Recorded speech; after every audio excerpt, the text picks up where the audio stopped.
ప్రభుత్వం దగ్గర నిధులు ముందల పెడతాం. ప్రతి నెల నాకు 18,500 కోట్ల రూపాయల ఆదాయం ఉంది.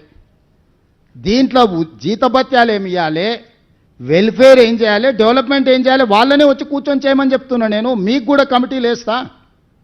18,000 నుంచి 18,500 కోట్ల కంటే ప్రతి నెల రాష్ట్ర ప్రభుత్వానికి ఆదాయం లేదు. 6,500 కోట్ల రూపాయలు ప్రభుత్వ ఉద్యోగులకు జీతాలు పెన్షన్లు ఇవ్వడానికి పోతున్నాయి. 6,500 నుంచి 7,000 కోట్ల రూపాయలు చంద్రశేఖరరావు గారు చేసిన అప్పులకు అసలుకు మిత్తికి రిజర్వ్ బ్యాంక్ అట్నుంచి అటే పోతుంది. నన్ను అడగను కూడా అడగరు, ఆటోమేటిక్గా పోద్ది. 13,000 కోట్ల యావరేజ్గా పక్కా ఖర్చు. ఇక మిగిలిందే 5,500 కోట్ల రూపాయలు. 5,500 కోట్ల రైతు రుణమాఫీ ఏం చేయాలి, రైతు భరోసా ఏమి ఇవ్వాలి, ఆర్టీసీ బస్ ఏమి ఇవ్వాలి, షాదీ ముబారక్ ఏమి ఇవ్వాలి, కళ్యాణ లక్ష్మి ఏమి ఇవ్వాలి, పెండింగ్ ప్రాజెక్టులను ఏం కట్టాలి, రిటైర్మెంట్ ఉద్యోగస్తులకు పెన్షన్స్ లేకపోతే వాళ్ళ రిటైర్మెంట్ బెనిఫిట్స్ ఏమి ఇవ్వాలి, పిల్లల ఫీజు రియంబర్స్మెంట్ ఏమి ఇవ్వాలి, సీఎం రిలీఫ్ ఫండ్ ఏమి ఇవ్వాలి, ఏమి ఇవ్వాలి. ఉన్నదే 5,500. దాని మీదనే సాము చేస్తున్నాము, నిత్యం తల బద్దలు కొట్టుకుంటున్నాము. సహకరించాల్సింది పోయి ఆదాయం ఉంటే మేము అని ఆపుకుంటున్నాం. వాళ్ళనే కమిటీ ఏమనుంది, వాళ్ళ చేతికే చిట్టి అప్పచెప్స్తారు. రేపు 3 నెలలు, డిసెంబరు, జనవరి, ఫిబ్రవరి, మార్చి 4 నెలల ప్రణాళిక వాళ్ళనే ఏమన్నారు. మొత్తం ఆదాయం వాళ్ళకి అప్పచెప్తాం. గల్లపెట్ట కాడ వాళ్ళనే కూర్చోబెడతాం. కాలేజీలో చదువులు చెప్పేటోళ్ళు మేనేజ్మెంట్లు తెలిసిన వాళ్ళే కదా, వాళ్ళ వెనకాల ఉన్నోళ్ళు వాళ్ళు కూర్చొని 18,000 నుంచి 18,500 కోట్లు ఏదైతే మనకు ఆదాయం వస్తుందో దేనికి ఖర్చు పెట్టాలని చెప్పండి. జీతాలు ఆపాలనా, బ్యాంకు మిత్తులైతే మనం ఆపినా ఆగదు. రైతు భరోసా ఆపాలనా, షాదీ ముబారక్ ఆపాలనా, కళ్యాణ లక్ష్మి ఆపాలనా, రాజీవ్ ఆరోగ్యశ్రీ ఆపాలి, ఏం ఆపాలనో చెప్పమని వాళ్ళని చెప్పమని. ఏది ఆపితే ఏది ఇవ్వాలి. ఎస్సీ ఎస్టీ బీసీ మైనారిటీ పిల్లలకు వెల్ఫేర్ హాస్టళ్లలో భోజనం డబ్బులు ఆపాలనా, ఏం ఆపాలి. మీరు ఎన్ని డొనేషన్లు తీసుకుంటున్నారు, మీ పిల్లలు చదువుకుంటున్నారు ఇంజనీరింగ్ కాలేజీలలో, మెడికల్ కాలేజీలు ఎంత డొనేషన్ తీసుకుంటారు మీకు తెలియదా? మీ ఉన్నోళ్ళు సాక్షి కాదా? ఎట్లా వసూలు చేస్తారో వచ్చే సంవత్సరం డొనేషన్లు అది కూడా చూస్తా.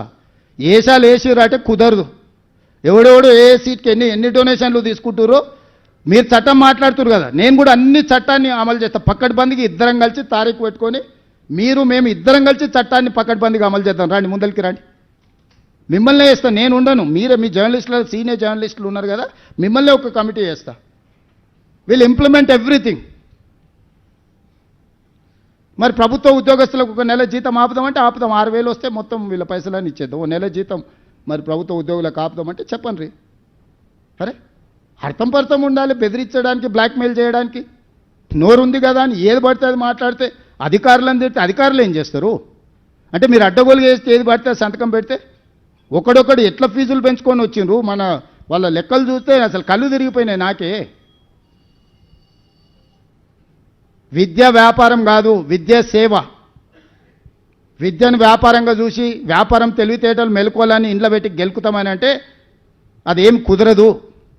కొన్ని రోజులు ఇబ్బంది అయితే ఇబ్బందిని ఎదుర్కొంటాము. నేను కూడా ప్రజలందరికీ విజ్ఞప్తి చేస్తా, ఏం జరుగుతుందో. ప్రభుత్వ ఉద్యోగులు కూడా ఆలోచన చేయండి. మీరే మీ దగ్గరనే ఉంది కదా ఫైనాన్స్, నా ఇంట్లో ఏముండదు కదా నగదు, లెక్కలన్నీ అక్కడనే ఉన్నాయి.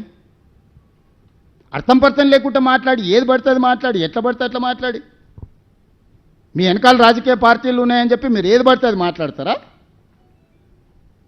మీరు అడిగినవన్నీ అనుమతులు ఇవ్వాలనా? అరోరా రమేష్ ఎన్ని కాలేజీలకు అడిగిండు, ఎన్నిటికి అడిగిండు? అన్ని అనుమతులు ఇస్తే ఉంటుందా ప్రభుత్వము? ఆ జయప్రకాష్ ఆయన మహబూబ్నగర్, ఆయన కాలేజ్ మహబూబ్నగర్లో ఉంటా, హైదరాబాద్లో క్యాంపస్ పెట్టుకుంటాడంట, అనుమతి ఇవ్వాలంట ఆయనకు.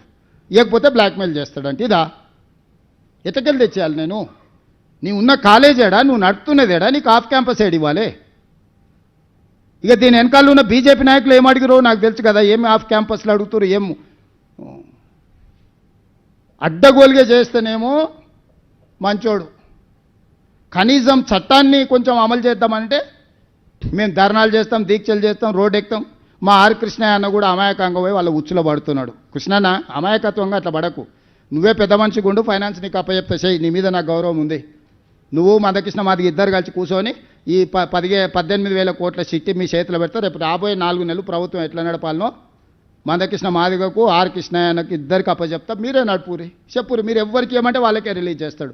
నేను బట్టి విక్రమార్క గారికి, సందీప్ సుల్తాన్కి, చీఫ్ సెక్రటరీకి ఆదేశాలు ఇస్తా. వీళ్ళిద్దరే ఫైనాన్స్ కమిటీలు ఉంటారు. ప్రతి నెల 1వ తారీఖు నుంచి చివరి తారీఖు వరకు వాళ్ళు చెప్పినట్లు నిధులు విడుదల చేయండి అని. ఎవరికి ఏమంటే వాళ్ళకి ఇస్తా.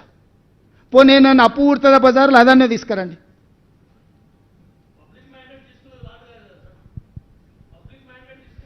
అవునా 3 లక్షల కోట్ల అప్పు ఉందంటే మ్యాండేట్ తీసుకొని చెప్పినాం. 8 లక్షల కోట్లు అయింది. సూరజ్ నువ్వు కూడా అందులో భాగస్వామివి. ఇక నువ్వు కూడా ఇట్లా ప్రశ్నిస్తే ఎట్లా? ఎవరన్నా ప్రశ్నిస్తే అర్థం ఉంది కానీ. Sir sir sir sir sir CM sir Pramod